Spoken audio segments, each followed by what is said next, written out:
जा रहा, इस तरीके से ढोंग रचा जा रहा प्रदूषण को लेकर, ठीक नहीं है। ये हम बात उठा रहे हैं, हमारी बात हम अगर आज आप संसद के बाहर चर्चा करा रहे हैं चंदोलिया जी की, हमारी अंदर क्यों नहीं हो सकती? क्या वायु प्रदूषण पे चर्चा वर्जित है अंदर? आपने मांग भी की थी आज।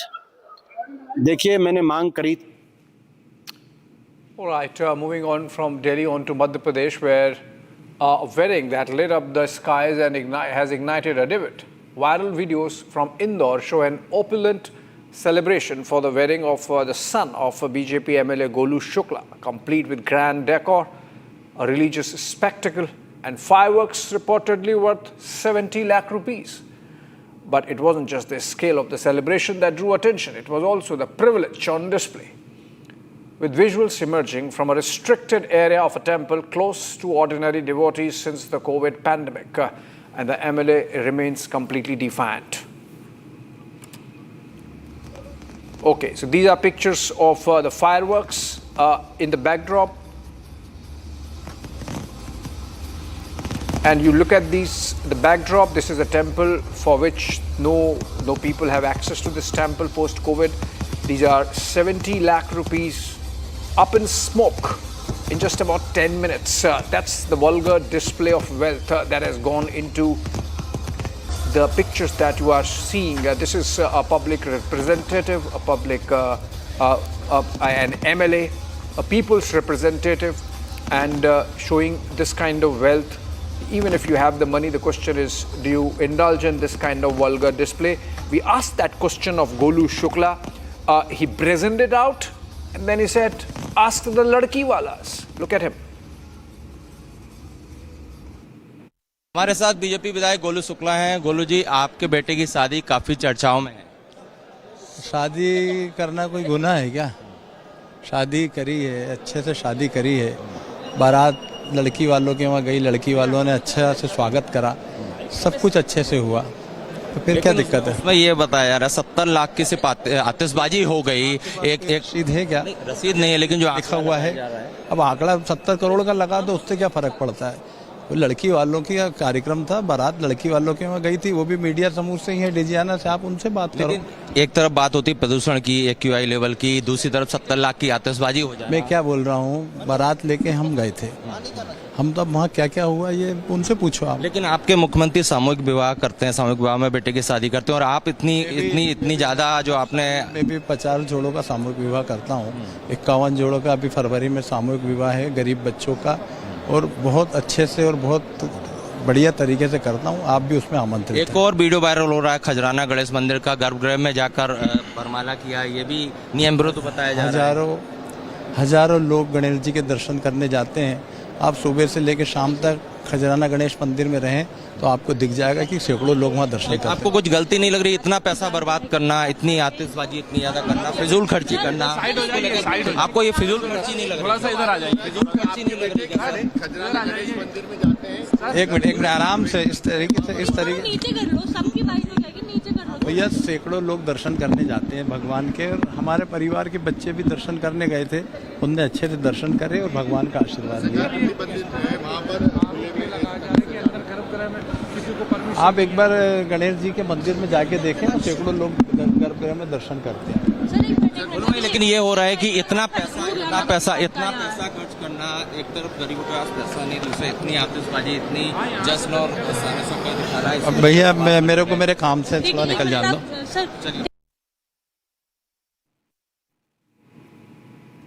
All right, absolutely no regrets there in Golu Shukla, the MLA, with the kind of display of wealth.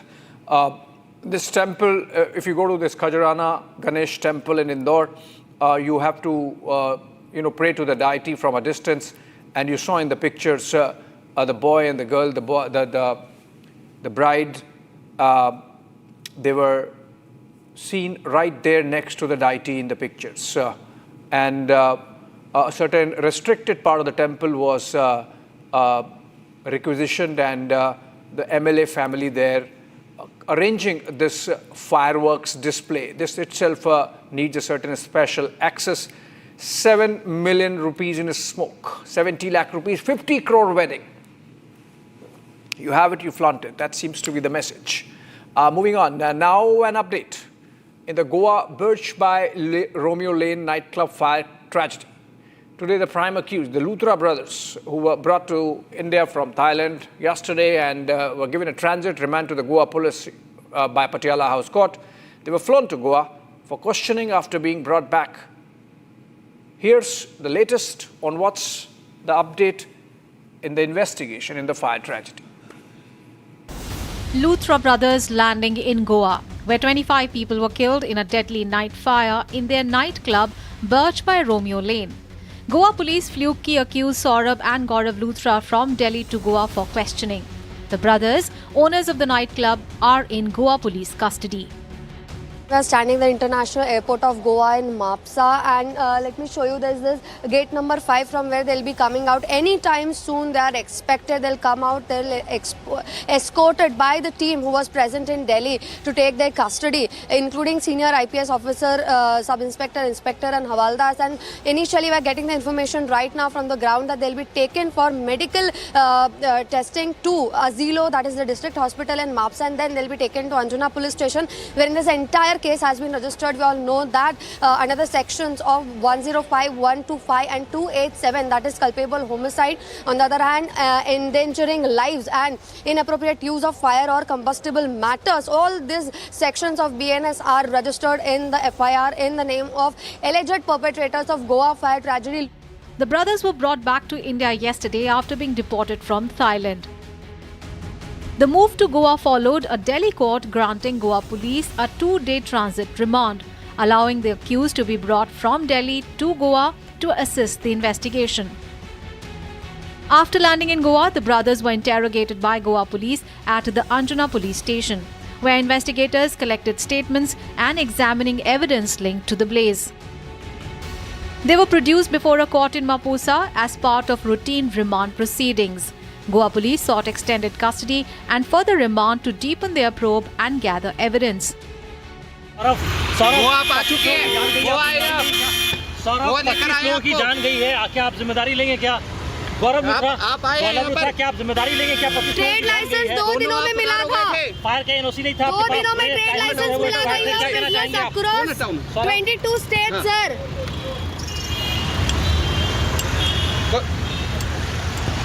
दूसरा कुछ कहना चाहेंगे आप?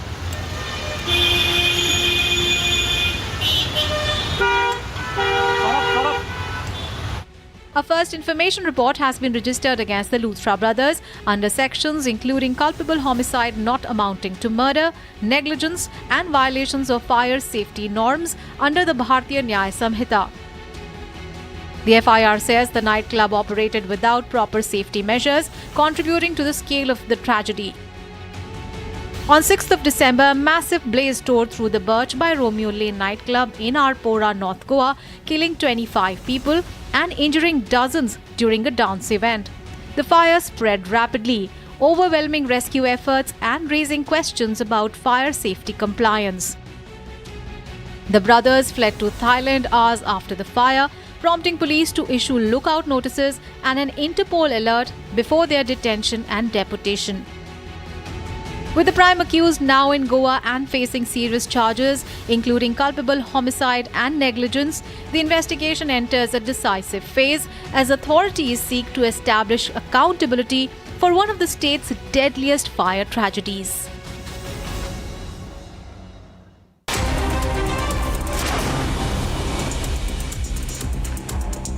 Opposition MPs staged protests in Parliament premises over National Herald case and demanded Prime Minister Modi and Union Home Minister Amit Shah's resignation after a Delhi court refused to take cognizance of the ED's money laundering charge sheet against Congress MPs Sonia Gandhi and Rahul Gandhi. Karnataka Chief Minister Siddaramaiah and his Deputy CM D.K. Shivkumar joined Congress protests against the centre's decision to rename Manrega scheme. Congress party also called for a nationwide protest against the centre's move. In Gujarat, 3 people died and 1 was injured after a car lost control and rammed into a tree. The emergency team rescued 4. 1 survivor has been sent to the civil hospital in Amreli district where the mishap happened, while the bodies of the other 3 have been handed over to their relatives after the post-mortem.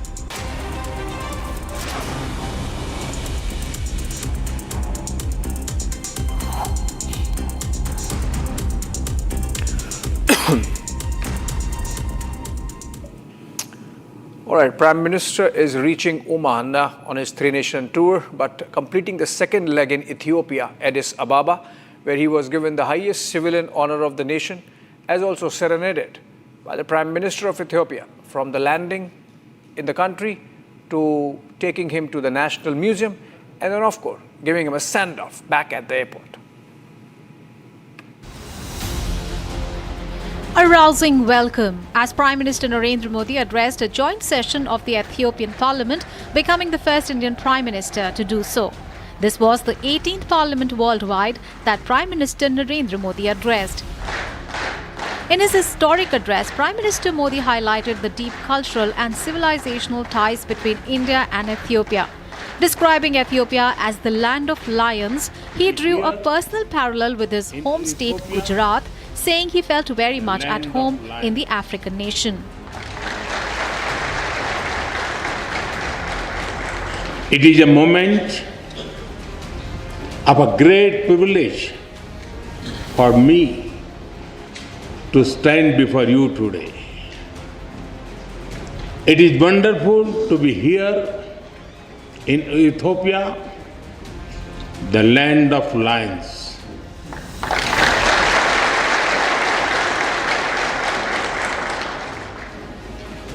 I feel very much at home because my home state Gujarat in India is also home to lions.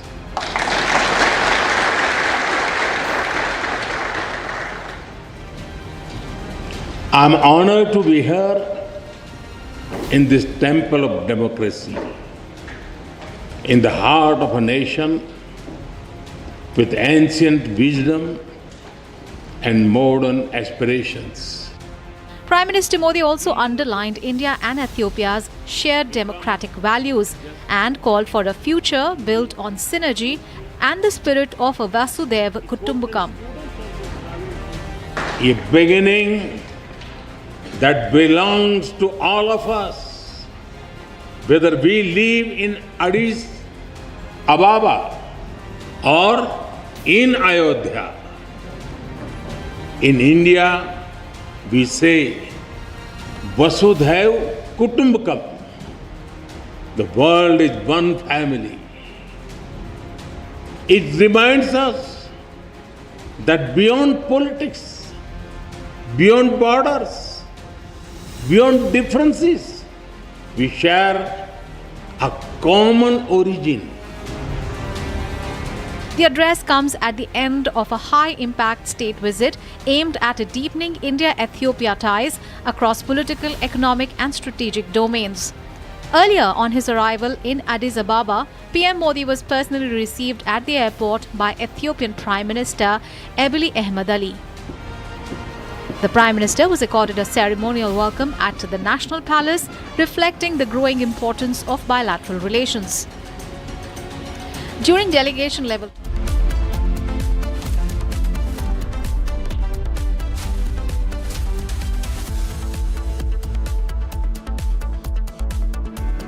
ये है secret recipe MDH का जीरा SIP जल जीरा मसाला SIP SIP जीरा SIP MDH का जल जीरा सिप MDH का जल जीरा सिप प्लीज स्टॉप झुमका तेरा झुमका नॉट देयर मेरा काउंटर टॉप टूट जाएगा तेरा झुमका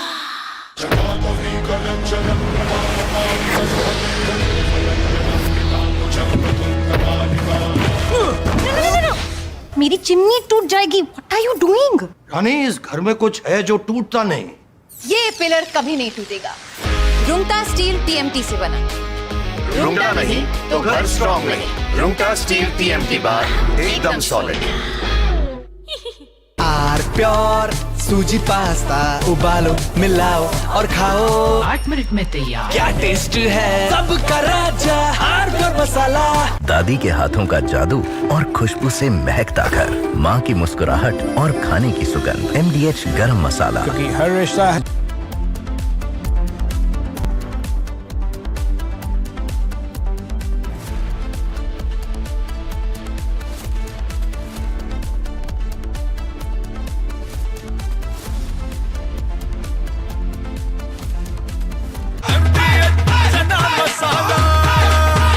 छोलिया हो या लोबिया, सफेद चने या काले चने, सब कुछ मजेदार बने।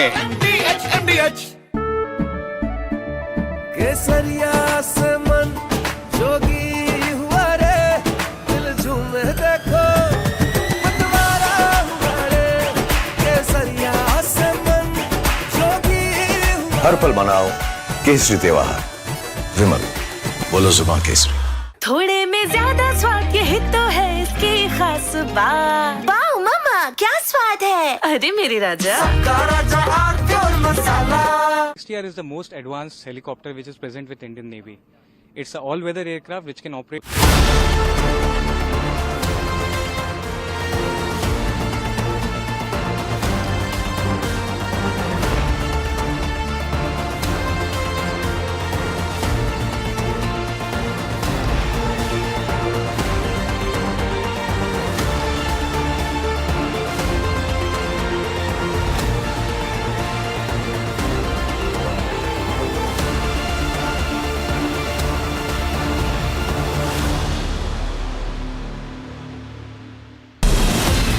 From Asia's largest news headquarters, setting the agenda for Bharat.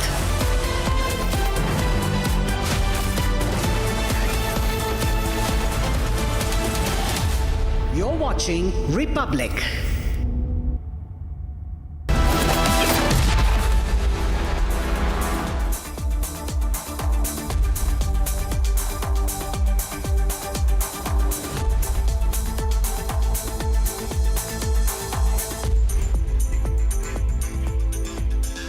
Very good evening, viewers. You're watching 6 Stories at 6 and I'm Rakhta Mishra. We'll start with the big story that we're tracking for you, viewers.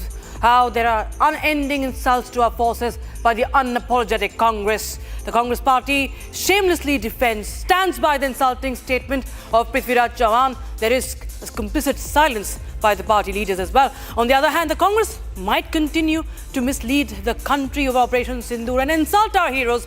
But at the Rashtrapati Bhavan, the brave hearts of our soil have found their rightful place in history. It's the biggest colonial purge, ladies and gentlemen. We'll tell you about the Paramveer Dirgha at the Raisina Hill. Meanwhile, we bring you the story from Uttar Pradesh's Shamli, where a triple murder case has come to light. This murder has taken place in a family over hijab, and this has shocked the nation. Republic also questions the Environment Minister of Delhi over the soaring AQI. And also on the show, we give you the update on the trial that is being faced by the trial of the Luthra brothers over the Goa fire tragedy. And finally, we also give you a lowdown of the Prime Minister's Ethiopia visit. Let's start without wasting any time, viewers. The top story, a time when the country is saluting the courage and the sacrifice of our armed forces. Questions are once again being raised by none other than the Congress party. Now, this time the remarks have come from senior Congress leader and former Maharashtra Chief Minister Prithviraj Chavan, who today continues to defend his statement. In fact, said that he has the right to question and that there is no question of apology.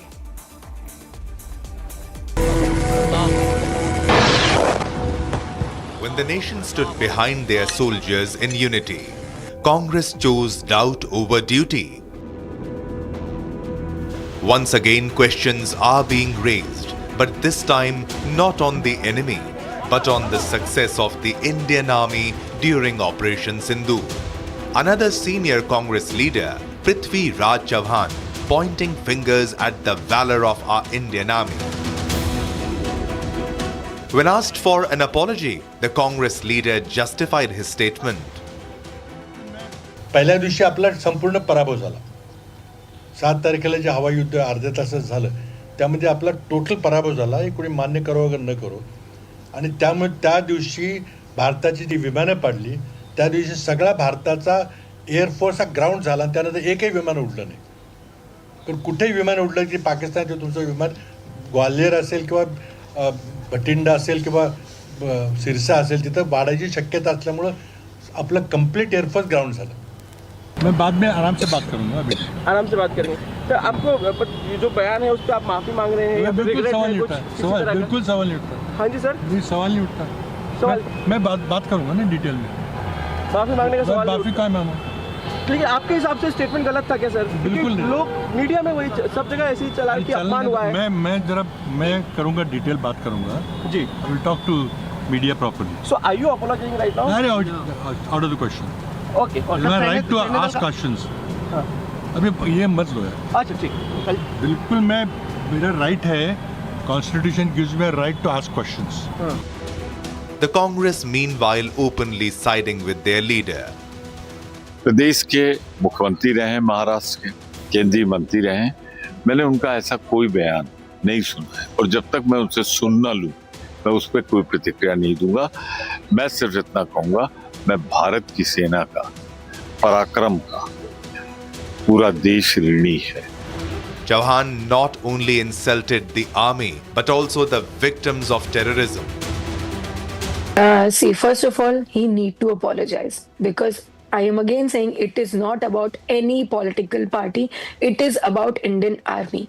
Second of all, when he comes up and says that we do not need defense system, then he should understand that if he's sleeping at his house properly, if he's at his home, if his family is safe, it is all because of the Indian Army. It is all because of the defense system. The distasteful remark has triggered condemnation from several leaders. Union Minister Giriraj Singh says, no one has the right to insult the valor of the armed forces. Those who do so can never think of the nation's interest. It has become Congress's habit to insult the armed forces. सेना के शौर्य पर किसी को गाली देने का अधिकार नहीं है. जो लोग सेना के शौर्य को अपमानित करते हैं वो कभी देश हित की बात सोच ही नहीं सकते. BJP also called Chauhan a Pakistani spokesperson. Prithviraj Chauhan, a former chief minister and a senior Congress leader, has ranted like a third-rate Pakistani spokesperson, deliberately maligning our armed forces, calling our armed forces to be disbanded on Vijay Divas. This is a deliberate insult, maligning our armed forces. Shame on the Congress party. And why has Rahul Gandhi, Sonia Gandhi and Priyanka Gandhi not condemned and initiated action against Mr. Prithviraj Chauhan? As Congress continues to raise questions, the backlash only grows louder from leaders and from families fallen victim to terrorism. For many, doubting Operation Sindoor isn't just politics, it's an insult to... Breaking news coming in right now, viewers. These are scenes coming in from outside the Indian Embassy in Dhaka where some protests broke out and they were targeting the Indian Embassy, a Bangladeshi group targeting the Indian Embassy in Dhaka. They were marching towards the Indian Embassy. Remember, in fact, New Delhi has also had summoned the Bangladeshi envoy today. And at the same time, we see that Bangladeshi group targeting Indian Embassy. They were stopped on their way, in fact, but the fact that they were taking up this march to target the Indian Embassy, visuals just coming in on your screens in a few moments from now.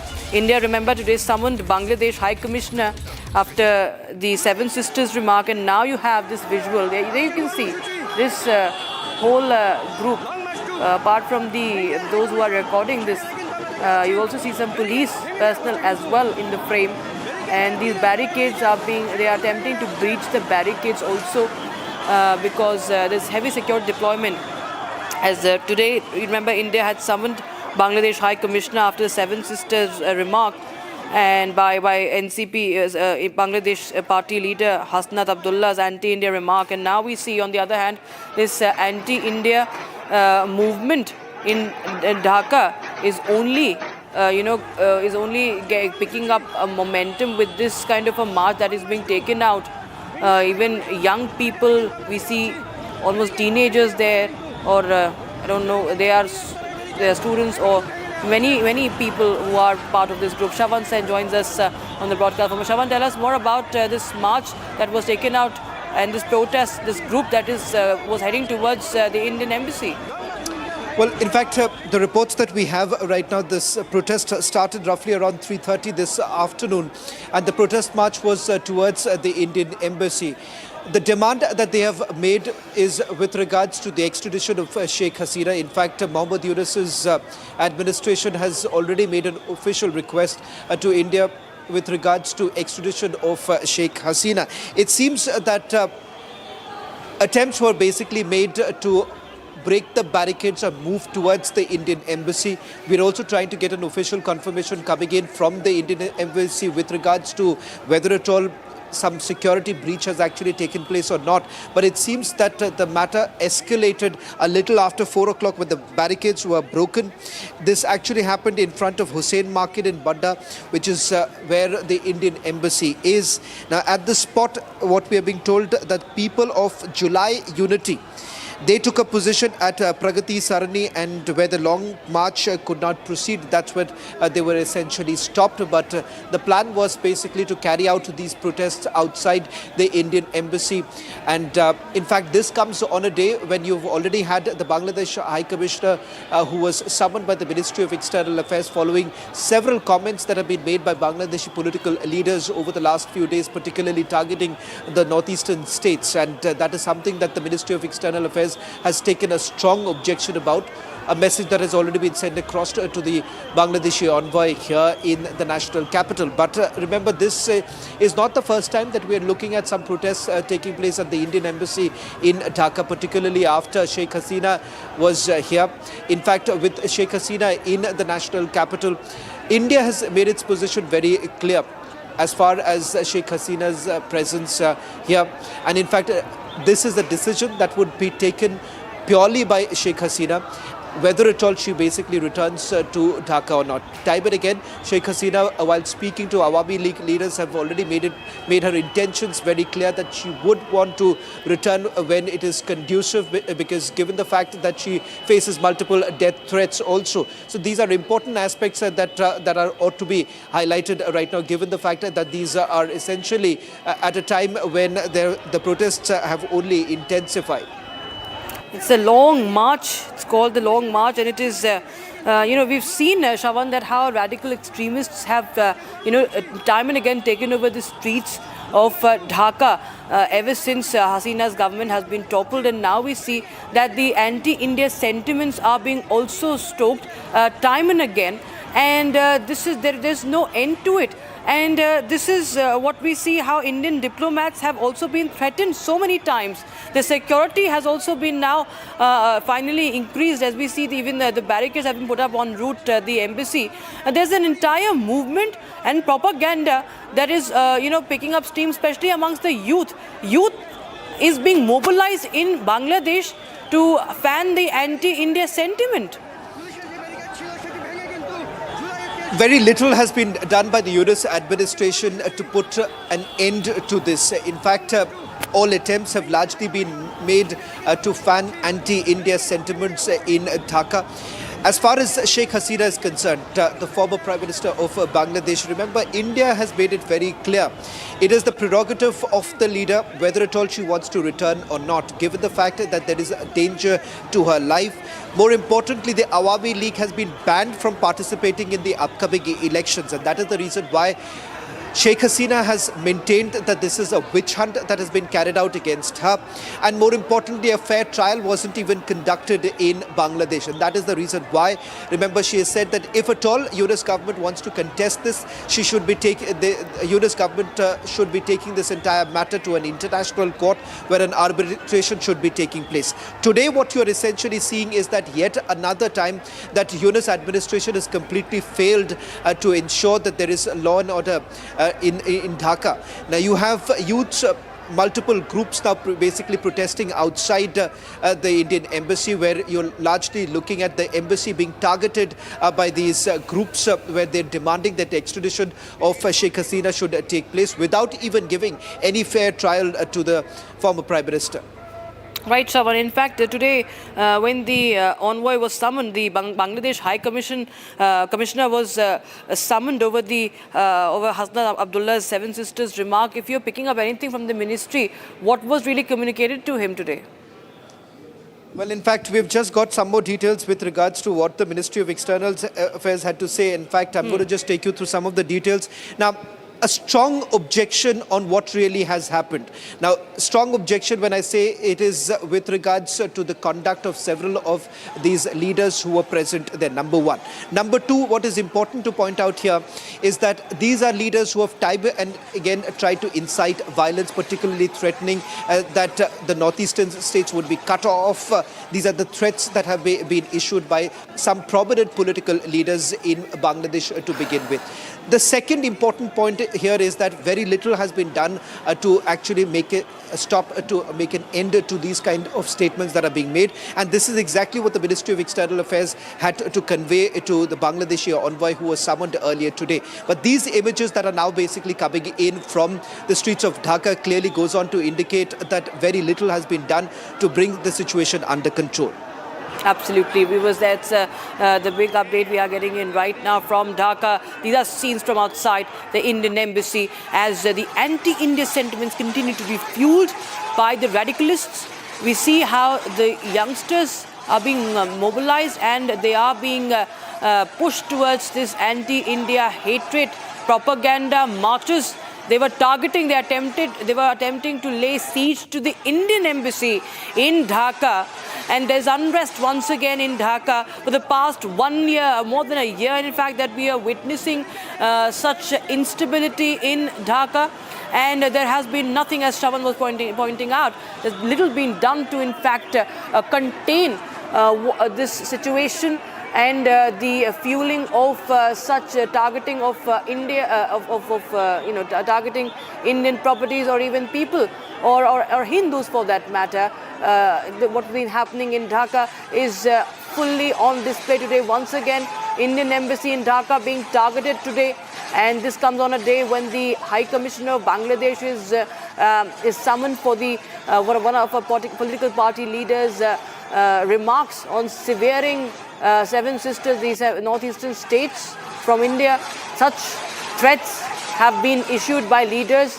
Radicalization is at its peak in Bangladesh. You see, these young children are jumping on the barricades. What is happening? Absolute breakdown of law and order in Dhaka, and how the Indian embassy is being targeted. And this, of course, is a march that is now has been obstructed by the security personnel. Inflammatory, incendiary, anti-India comments have been made time and again. And now we see this is the long march. It's called the Long March to Indian High Commission in Badda, which police have now obstructed. The march to Indian High Commission program of July Oikea, demanding extradition of Sheikh Hasina and others.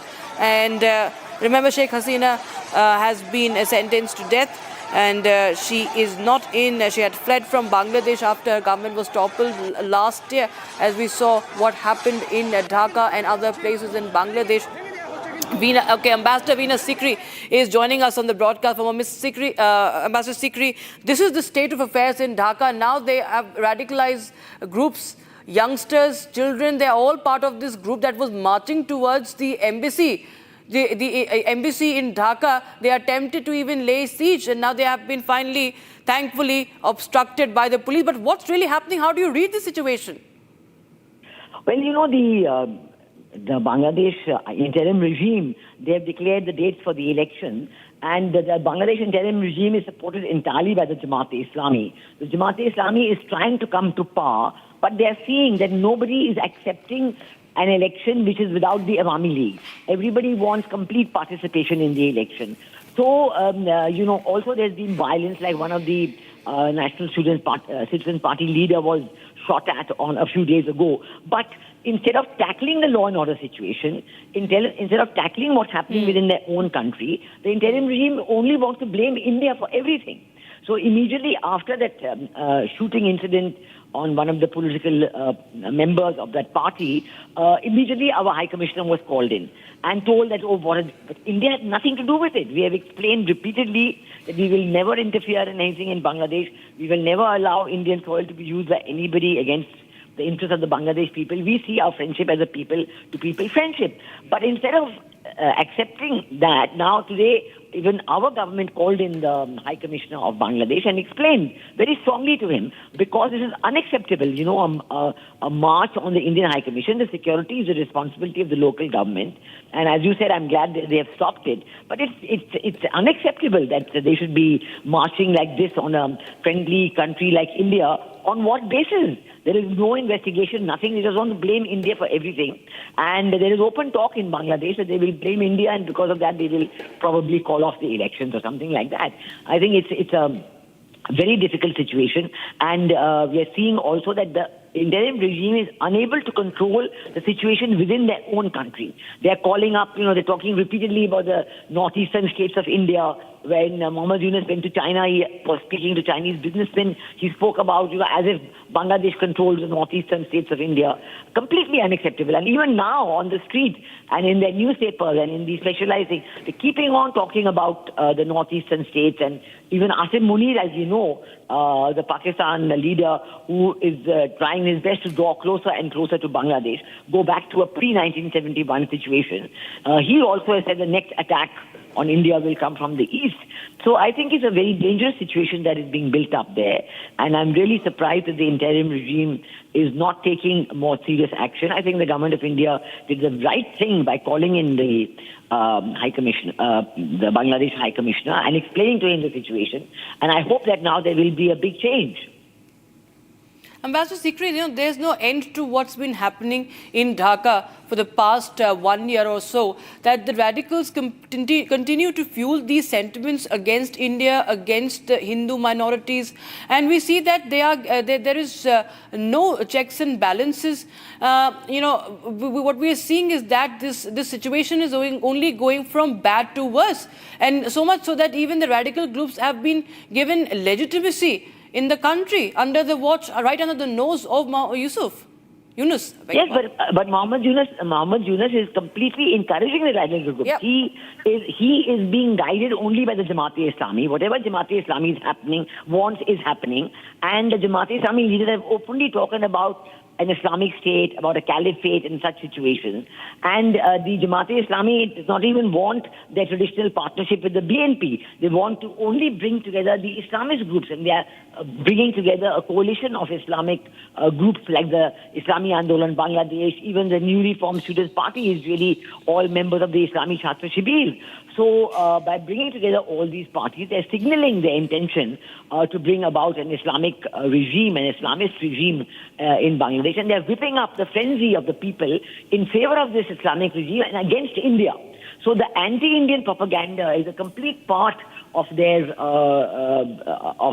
roadmap for achieving what they want. And the banning of the Awami League from participation in the election, banning the activities of the Awami League and preventing them from participating in the election, is only to show that Awami League still maintains its vote bank. The people want a liberal, pluralistic, democratic structure in Bangladesh. They want secularism in Bangladesh, and they are not in favor of the Awami League being left out of the election. It doesn't mean that they will vote for Awami League or that Awami League will come to power. No, but they want a democratic structure wherein all political parties take part, and whoever the people vote for, those people will form the government. But instead of allowing that to happen, afraid of the Awami League's popularity, the regime has now cancelled the participation of the Awami League, and this has led to a lot of unrest because the people, the Awami League supporters, are there. Their vote bank is still there. They haven't moved to any other party. So it is a very dangerous situation, and India, I'm sure, is watching it very carefully. That we are taking our own steps to protect our interests. Sovereignty and territorial integrity. But at the same time, we are trying to tell the Bangladesh government regime again and again that they must respect democratic structures. They must understand that our friendship is with the people of Bangladesh. We want a friendly relationship with Bangladesh. Ambassador Sikri, I apologize to interrupt you. That we're getting in fresh visuals. And just see the slogans they're raising. Just look at this, viewers. Hear this out.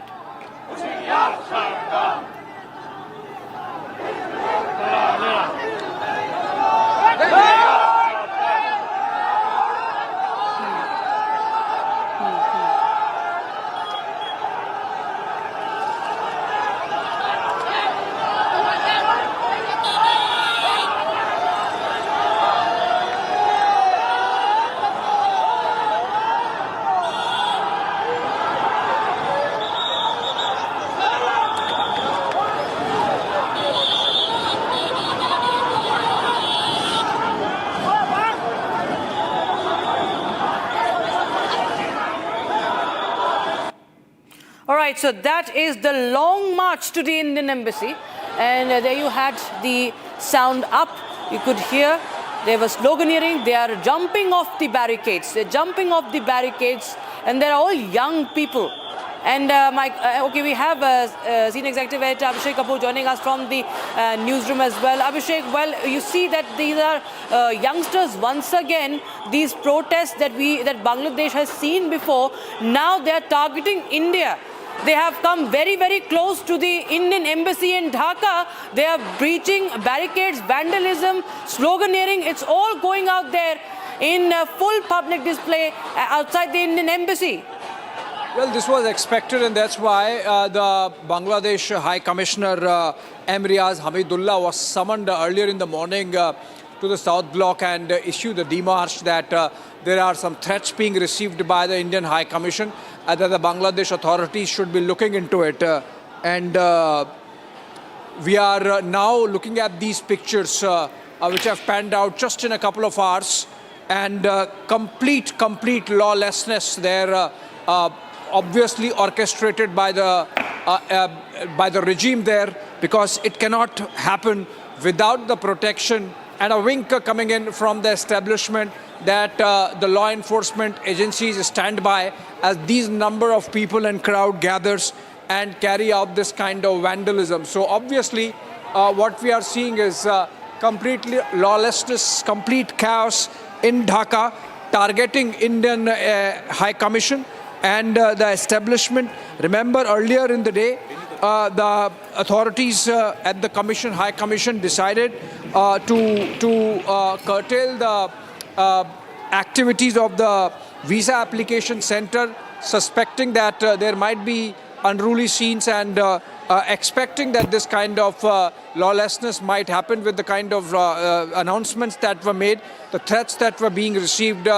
The High Commission, of course, the target of the long march. Remember, you cannot miss the irony of the word long march being used there, because these protesters want Sheikh Hasina to be sent back after a tribunal had given a death sentence and wants her back for war crimes in Bangladesh. That's what the Bangladesh authorities want from India, but to create this kind of pressure situation, to create this kind of lawlessness, and to create this kind of security threat for Indian High Commission is clearly in breach of Vienna Convention, and that's something we should be asking.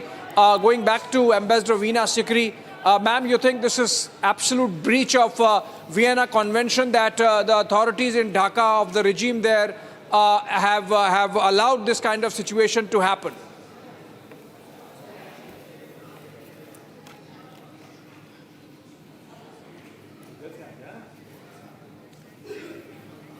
All right, I think we lost the line there with Ambassador Veena Sikri. We'll get her back just in a bit. She has served a term there in Dhaka. But what is important is that this kind of situation of lawlessness, this kind of gathering of crowd in these numbers is not possible unless the administration winks. And that seems to be happening because since the verdict of the tribunal against Sheikh Hasina, the deposed Prime Minister of a legitimate government, an elected government who was deposed in a coup, and there are telltale signs that the coup was orchestrated by forces inimical to India, by forces who do not have the best interest of Bangladesh, but just to see Bangladesh become a satellite client state, and carried out the coup against Sheikh Hasina government, and she had to leave in those circumstances to save her life. And these crowds are baying for her blood, and they want her to be sent back. While there is an extradition request, there is a due process that has to be followed.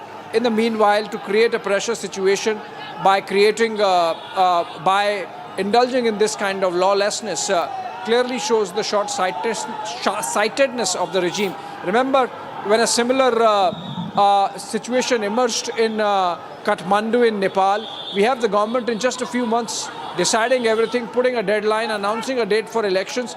But here in Dhaka, they are still debating, deliberating, because Mohammad Yunus, of course, has tasted blood, tasted power, and irrespective of the fact that he is not a mass leader, he cannot get elected. Even the BNP is getting frustrated with him. He wants to somehow create a situation where his stay in power can be prolonged. And so Sheikh Hasina becomes a pivot, and he's using that to create a situation where he can justify his remaining in power for that much longer. That seems to be the case in Dhaka with these pictures coming in. If Ambassador Veena Sikri is back, we'll try and get her. But earlier in the morning, okay, she's not with us, but earlier in the morning we had the Ministry of External Affairs issuing a summons and a demarche to the Bangladesh High Commissioner here in New Delhi, suspecting that this can lead to a law and order situation, given the kind of threats that were being received. As a preventive measure, the authorities also curtailed the activities and the working time of the embassy, the consular section for the visas. Remember, India has the biggest visa operating center anywhere in the world in Bangladesh, and that's because so many Bangladeshis depend on India for their healthcare needs, for their education needs, for many other needs, business needs, etc. And yet you have a situation where the Bangladesh regime of Muhammad Yunus is forgetting everything and letting this lawlessness prevail. Yeah, absolutely. Well, we can see how these radicalized groups, they are just climbing up the barricades, breaching the barricades with their banners and slogans, and they are mobilizing more and more people. We also saw some kids jumping up the barricades, Abhishek. I mean, there is there's so much of, we've seen these so-called Gen Z protests across South Asia. We've seen in the neighborhood there has been a cause of worry, there has been cause of destabilization, and it still continues. And they have become a ripe opportunity for the radical groups to in fact target the forces and target India now, how we see the false narrative that is being weaved and fueled in the country, in Bangladesh, especially what we see on a day like the Vijay Divas on 1971 war anniversary, which in fact led to the birth of Bangladesh, Abhishek. We see the kind of comments that are being made and the kind of protests, so-called marches that have been taken out to target India, which in fact had helped in the making of Bangladesh. Absolutely, and in fact, Rakshita, Ambassador Veena Sikri is back with us. Very good evening to you, ma'am. Does this not amount to breach of Vienna Convention, failing to provide security to the Indian High Commission there in Dhaka? Oh, absolutely. This is absolutely unacceptable what is happening in Dhaka, and the visuals of these students being whipped up into a frenzy and then marching towards the Indian High Commission is absolutely a complete breach of the Vienna Convention on protection of diplomatic personnel and diplomatic property. And in fact, there should be a strong reaction from the government of the interim regime in Bangladesh, and they should be taking action to prevent this from happening. But of course, earlier today, as you know, that our government called in the Bangladesh High Commissioner in Delhi and spoke to him very strongly indeed, saying that this is unacceptable and they must stop this kind of frenzy. And there's no reaction from the Bangladesh government. And you know that a few days ago there was a shooting incident involving a political candidate for the election, and even that was being blamed on India. They called in our High Commissioner just like that, without any investigation, nothing at all. And I think that this business of this habit that the interim regime has fallen into of blaming India for every action, everything that's going on in Bangladesh, this attempt to whip up an anti-Indian frenzy is very, very dangerous. It affects the security and stability of our diplomatic staff there. It affects the security and stability of our borders, because we have a very long 4,000-kilometer border with Bangladesh. And it affects the bilateral friendship between the people of India and the people of Bangladesh. So this anti-Indianism that is being whipped up is very much linked to the elections which are forthcoming. And they are trying to, whip up take away the support from Prime Minister Sheikh Hasina that is still there in Bangladesh. They have banned the Awami League from participating in the elections, and because of that, even though they have banned it, the support for Awami League is still there. But they're trying to even, decimate that support by whipping up anger against her and against India. So I think that the government was absolutely correct to call in the Indian High Commissioner and to call in the Bangladesh High Commissioner and convey our views in no uncertain terms. And I hope that this should have led to an end to what is being shown on your screen, but it has not. And we have to consider what further action the government of India would be considering on this, because this is absolutely a very dangerous situation. I think there hardly any occasion in any part of the world where you would have seen such demonstrations against the Indian High Commission, and with no action being taken by the police. That's amazing that despite knowing that this can lead to a security situation, Ambassador Sikri, this was allowed to happen despite Indian Ministry of External Affairs, issuing a demarche. This was allowed to happen. We had Hasnat Abdullah, the leader of the NCP, the National Citizen Party, just yesterday or day before yesterday, say that 7 sisters can be cut off. Muhammad Yunus has led from the front in terms of dog whistling, saying that India's northeast depends on Bangladesh. So obviously this is orchestrated, this is planned, this is aimed at creating a pressure situation, and in some ways shows the paucity of mind on the part of Dhaka that they can think that they can pressure India. Well, this is all directly attributable to the pressure that Pakistan is applying on Bangladesh. Ever since the ouster of Sheikh Hasina, Pakistan has been sending its generals and sending its ministers and sending all people to Dhaka to create the pre-1971 situation. And part of this venom that Pakistan is telling Bangladesh to pour on India is related to India's own sovereignty and territorial integrity. And Yunus himself, when he was in China in the month of June, I think, talking to the Chinese businessmen, spoke about the northeastern states as though Bangladesh has exclusive access. And after that, the people had just taken this up and they are repeatedly talking about the northeastern states, and Asim Munir has himself spoken about an attack from the east. So this shows the completely unfriendly and inimical nature of this Yunus-led interim regime in Bangladesh. And I think that India has to really consider seriously what the next steps should be, because this kind of allowing the people to demonstrate in this manner is creating a feeling in Bangladesh that is completely incorrect. The people, in fact, are saying more and more, it was better before. Aage bhalo chilo. We don't accept what is happening now under the interim regime. This is what the people of Bangladesh are saying more and more. But to counter that and to blame everything on India, the Yunus regime is allowing this kind of goons to act freely, with the police just standing by helplessly. Absolutely, Ambassador Sikri, as you rightly pointed out, that that there is a fanning of the communal fire that continues, and this is all being done deliberately. It's all orchestrated. We see that how Muhammad Yunus has been giving these forces a free run, and that's all being done keeping in mind the upcoming elections as well.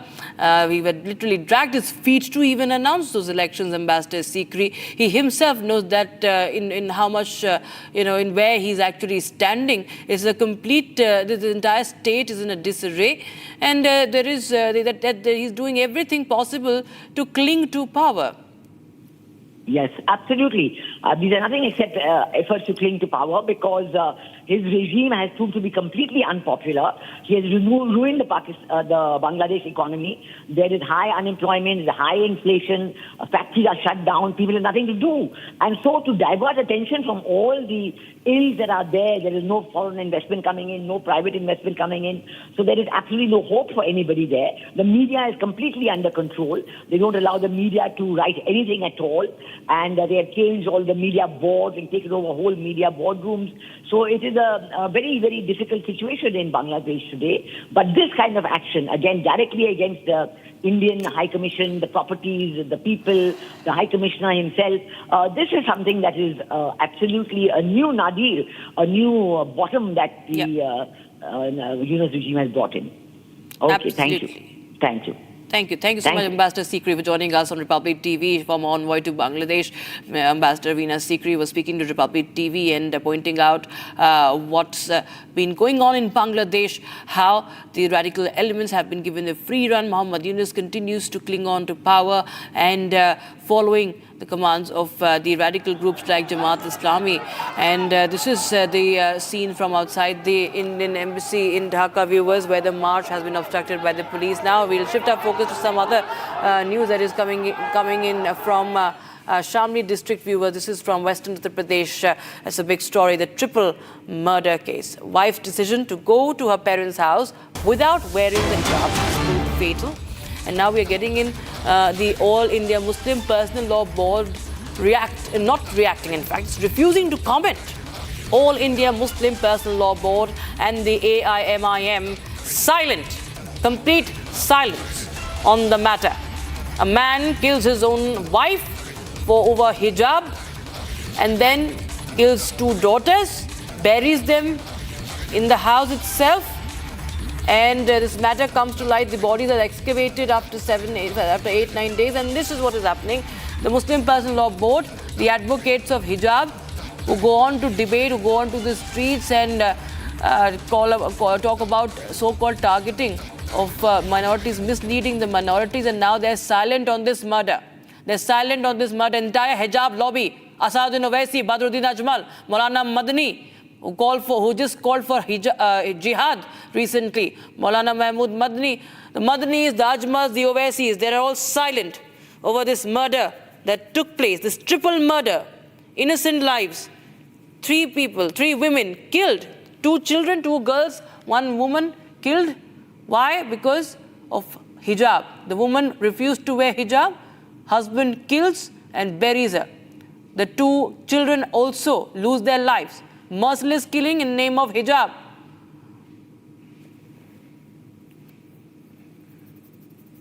वो 1-1.25 महीना 1.5 महीना रही, रहने के बाद वो उसको लेना आया अपने दोस्त के साथ।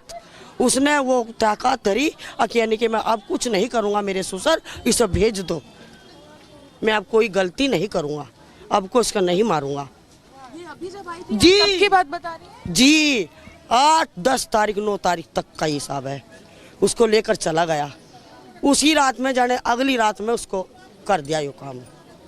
घर वालों ने कोई चिंता नहीं करी। आपको ये बोला कि अब नहीं करेंगे, अब कुछ करूँगा, गोडों में सिर देकर कहा अब नहीं करूँगा कुछ भी, जिस तरह भी आप कहोगे मैं इस तरह ही करूँगा, आप मेरे साथ भेज दो बच्चों।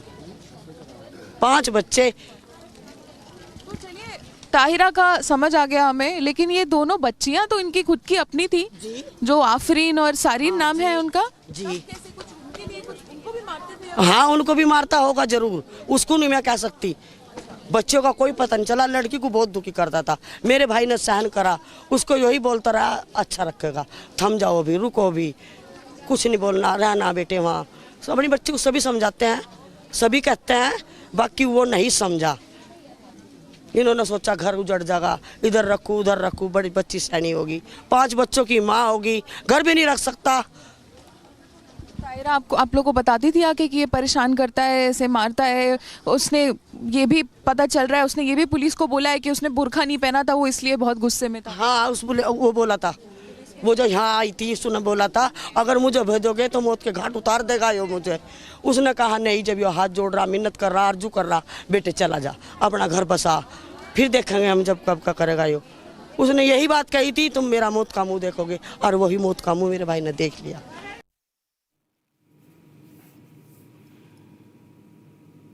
All right, so this is a deeply disturbing case that has come in from Shamli of Uttar Pradesh. This 38-year-old man kills his wife and 2 daughters over this fight over burqa.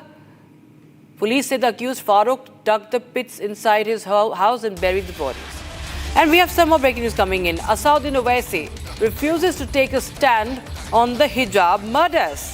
Well, he's part of this hijab lobby, has been at the forefront of it, and now he refuses to react. Instead, he indulges in whataboutery. He says that debate Nitish first. Now, he's referring to the incident when Nitish Kumar had in fact, pulled the face mask, the niqab of a woman during an event, and now he is saying that there should be debate over what Nitish did instead of the hijab murders. So murders, it seems, is not a serious issue. Completely non-serious issue for Asauddin Owaisi of the AIMIM. The hijab lobby turns blind eye, goes mute on the triple murder over hijab in Shamli. And meanwhile, my colleague Shambhavi has filed this report from Shamli where this triple murder took place. Take a look. We are at the location where this unfortunate, shocking case happened, and we're going to take you through the house. So outside you can see this is in one of the very secluded villages of Shamli, and we're going to take you inside and show you the exact. So this is a very shocking case where a man named Farooq actually murdered his 32-year-old wife Tahira and 12-year-old daughter Afreen and another 5-year-old daughter Sareen. This is inside the house. We are now entering inside the house, and what he did was he actually woke Tahira up in the middle of the night on the pretext of making tea. When she woke up, she was on her way to make the tea, and then he fired on her back. After hearing the gunfire, after hearing the sound of that fire, the elder daughter woke up, and when she woke up, she saw the man Farooq killed his daughter as well. After this, when the younger daughter, the 5-year-old daughter, woke up, he strangled her to death and hid all the 3 bodies in a pit inside this house. So this is the house. Let me show you, and let me also show you the pit in which he buried the 3 women, the 3 ladies, the 32-year-old Tahira, the wife, and the 2 daughters, Afreen and Sareen. Now this is the pit here. This is around 6 feet deep pit, and this was not a murder that was done in a fit of rage, but this was premeditated. He actually dug this up on the context of building up a safety tank for the washroom in his house, and he actually got this done before because his wife had left for her maternal home just a month ago, and he felt that he was being insulted by his wife because he wanted to, the woman 32-year-old Tahira wanted to do things her own way. We're also going to show you around. This is somewhat of just outside the house. You can say the porch area, and locally this is not, you'll see this is not very huge. There's just mostly an elevated side where you can see the bedding and stuff, and there are a lot of construction items as well. Possibly he was collecting all of it to show that they are going to build up that safety tank for the washroom. We're also going to show you around, and there are 2 rooms. One is this room, and they were saying that this is right here on this ground is when Farooq fired at Tahira. This is one of the bedrooms, and the another room that we'll show you is right here. I'll request my VJ to show you this room as well. This looks something like a kitchen on one side, and then there is some bedding involved as well. So this is the house, the same exact house where this murder, this brutal murder happened on 10th of December. And one of the chilling fact about this case is the 3 bodies were hid in that pit for more than 6 days. This only came to light on Tuesday evening when Farooq's father guessed that there was something wrong, and he went to the police filing for a missing persons report. And when the police interrogated Farooq tried to mislead police initially, but then confessed to the murder of all 3 people.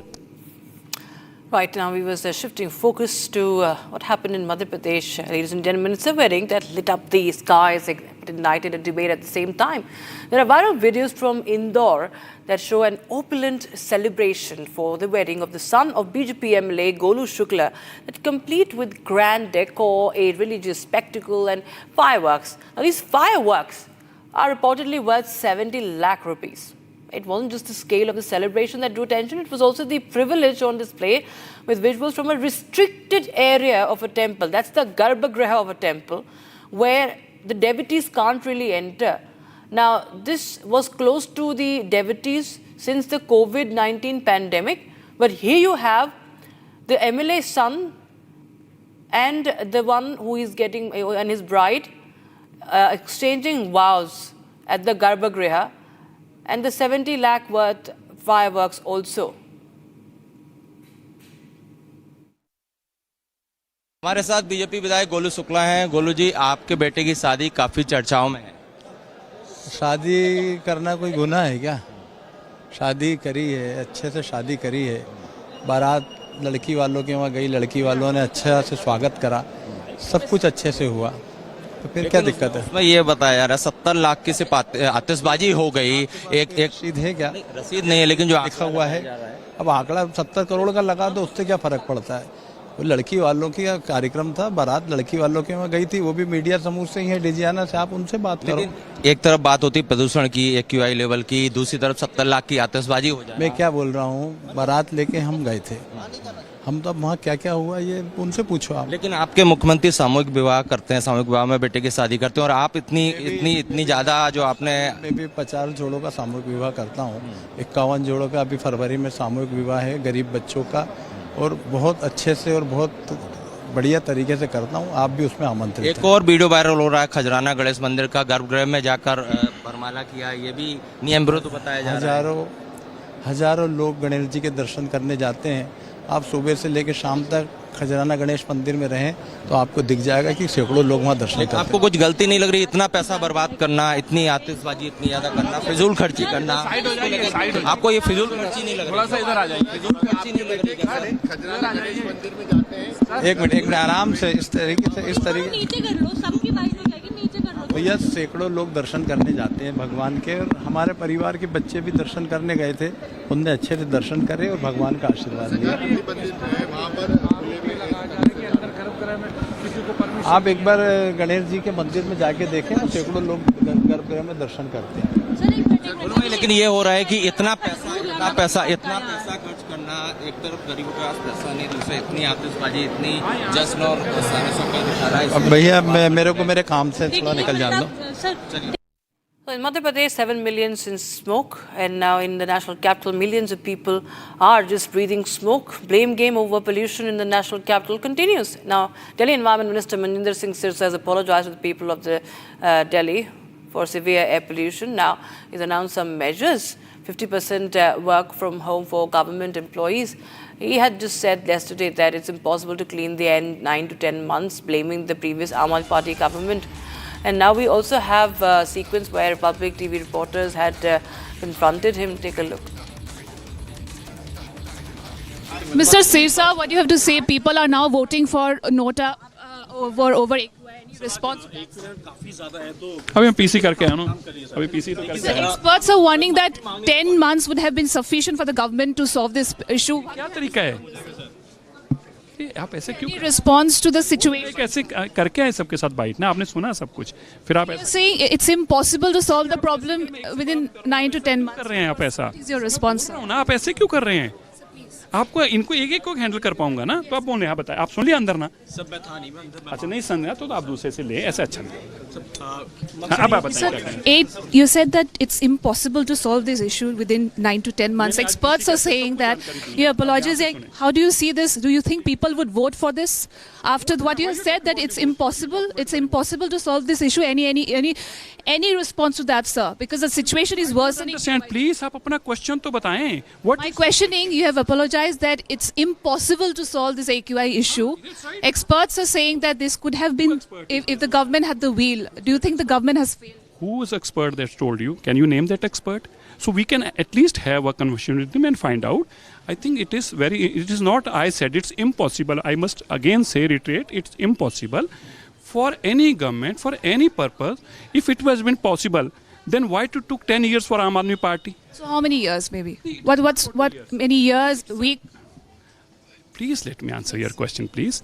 It is not about the years. It are the what steps are taken. We have to completely go with the fossil fuel vehicles. You should adopt EV vehicles, which we are doing. You need to have an end-to-end carpeting of roads, so there should be no dust. You need to remove that all dumps of legacy waste, which we are otherwise doing. So these are few changes which we have to bring in, and it will bring change in the pollution.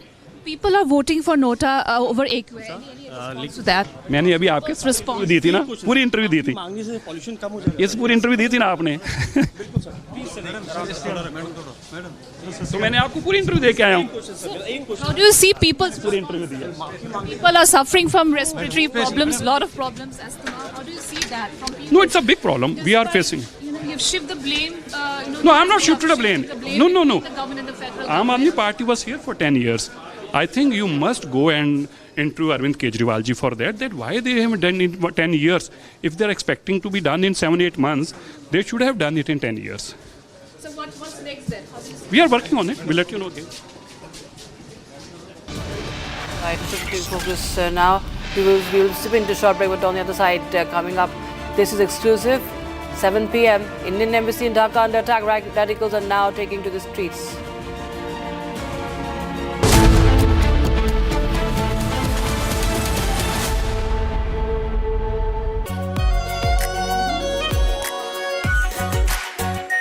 Our pure Shahi Paneer Masala.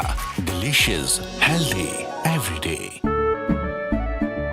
केसरिया से मन जोगी हुआ रे, दिल झूमे देखो मतवारा हुआ रे, केसरिया से मन जोगी हुआ। हर पल मनाओ केसरी त्योहार। विमल, बोलो जुबान केसरी। थोड़े में ज्यादा स्वाद, यही तो है इसकी खास बात। वाओ मामा, क्या स्वाद है? अरे मेरे राजा, सबका राजा प्योर मसाला। Please stop. झुमका तेरा झुमका, तेरा झुमका। नॉट देयर, मेरा काउंटर टॉप टूट जाएगा। तेरा झुमका।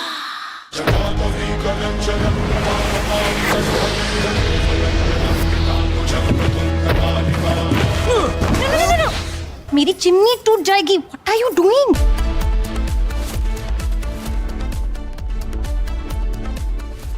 आधे बाउल दही में 4 चम्मच MDH चटनी पुदीना मसाला डाला, स्टर करो, पुदीना चटनी तैयार। MDH चटनी पुदीना मसाला। 13,000 placements last year. At Amity, we are committed to nurturing passionate, hardworking and proactive professionals. Are pure sooji pasta, उबालो, मिलाओ और खाओ। 8 मिनट में तैयार। क्या टेस्ट है सबका राजा, आर प्योर मसाला। Please stop. झुमका तेरा झुमका, तेरा झुमका। नॉट देयर, मेरा काउंटर टॉप टूट जाएगा। तेरा झुमका।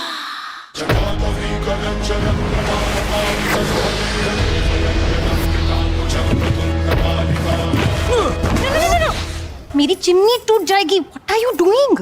रानी, इस घर में कुछ है जो टूटता नहीं। ये पिलर कभी नहीं टूटेगा। रुंगटा स्टील TMT से बना। रुंगटा नहीं तो घर स्ट्रॉन्ग नहीं। रुंगटा स्टील TMT बार एकदम सॉलिड। MDH की हल्दी मिर्ची धनिया करे कमाल। ये रंग दे, ये खुशबू दे, ये तीखा, ये कम पड़े। क्या निराला MDH मसाला। केसरिया से मन जोगी।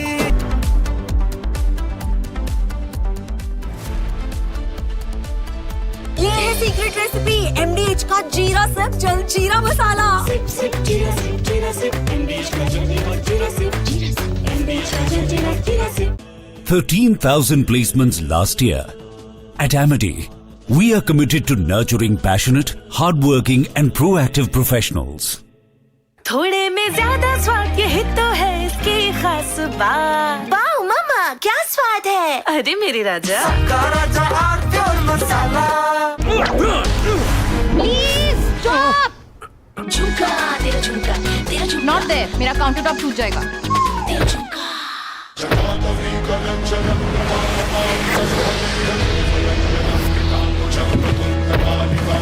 No. मेरी चिमनी टूट जाएगी। What are you doing? रानी, इस घर में कुछ है जो टूटता नहीं। ये पिलर कभी नहीं टूटेगा। रुंगटा स्टील TMT से बना। रुंगटा नहीं तो घर स्ट्रॉन्ग नहीं। रुंगटा स्टील TMT बार एकदम सॉलिड। दादी के हाथों का जादू और खुशबू से महकता घर, माँ की मुस्कुराहट और खाने की सुगंध। MDH गरम मसाला, क्योंकि हर रिश्ता है स्वाद से जुड़ा। केसरिया से